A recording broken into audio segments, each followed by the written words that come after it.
right. At mga kababayan, pag-usapan natin ang tungkol doon sa paglaya ni former Senator Laila de Lima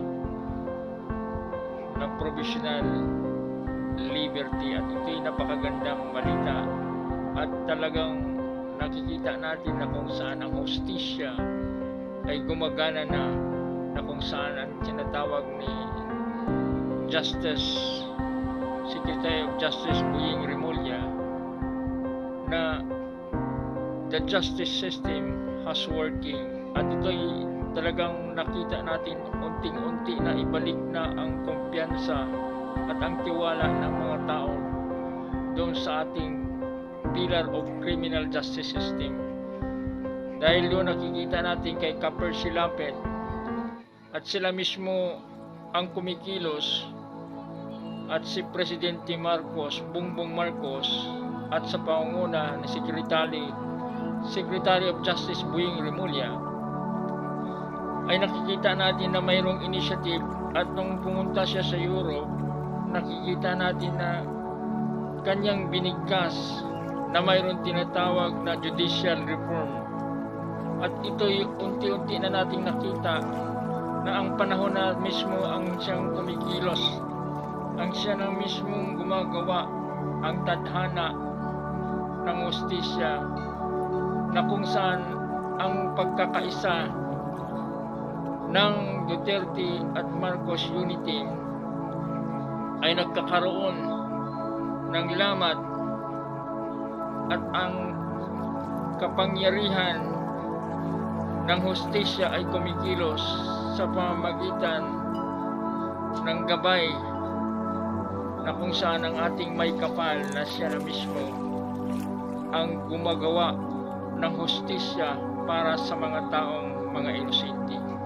At isa na dito si Laila de Lima, at alam naman natin kung ano yung sinasabi at naranasan ni Laila de Lima.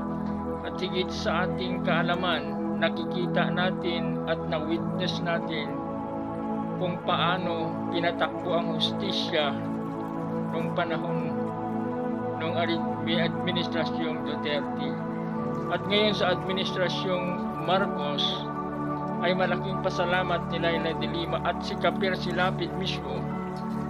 Sinabi niya na nanalo na si Presidente Marcos at suportahan natin dahil siya na ang presidente. At kung mayroon man komparasyon ng unang administrasyon at ngayon, dito siya sa panahong administrasyong Marcos. At dahil siya na ang ating presidente ay susuportahan natin. At ito naman talaga ay mandato rin na ang Panginoon ay nagbigay ng mandato sa mga Christian na suportahan ang pamahalaan. At dahil tayo demokrasya, nakikita natin ang kalayaan, at pinagana naman ng ating Presidente Bongbong Marcos, ang hustisya ay kumikilos at gumagana na sa kay Duterte, kay Percy Lapid tungkol doon sa kay General Bantag, at ganoon din naman doon sa Negros, na kung saan kay Congressman Tibes at Congressman Digamo. At ito naman ngayon, ang latest ay kay Laila de Lima. At ang pinakahihintay, mga kababayan, ang pinaka-national issue, at ito ay tinatawag na crime against humanity ni Trillanes na sinasampa doon.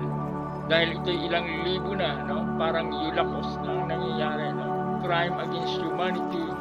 So sang buong bansa na ang nag-aabang na sana ang ICC na ang kumikilos nitong mga panahon, dahil ito ay hindi nila pinapayagan yung nakaraang administrasyon.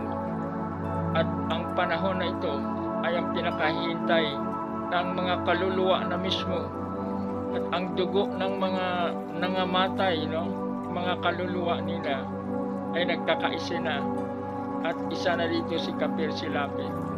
So ito na yung hustisya. Ang hustisya na mismo, ang kalikasan na, ang natural divine justice, ang siya ng kumikilos sa ating pamahalaan sa pamamagitan ng Administrasyong Marcos.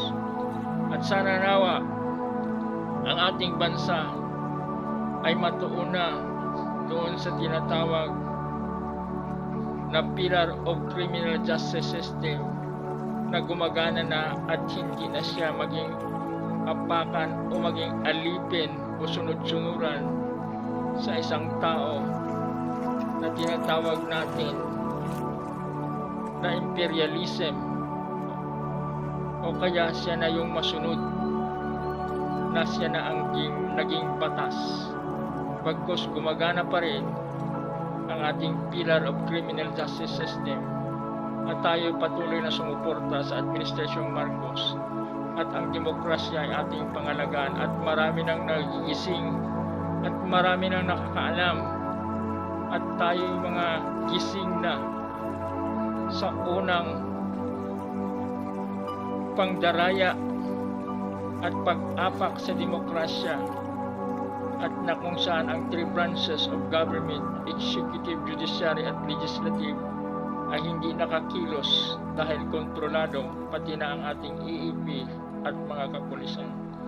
At sana dito sa Administrasyong Marcos makikita natin ang pagkilos ng ating criminal justice system at legislative branches, three branches of government working in power.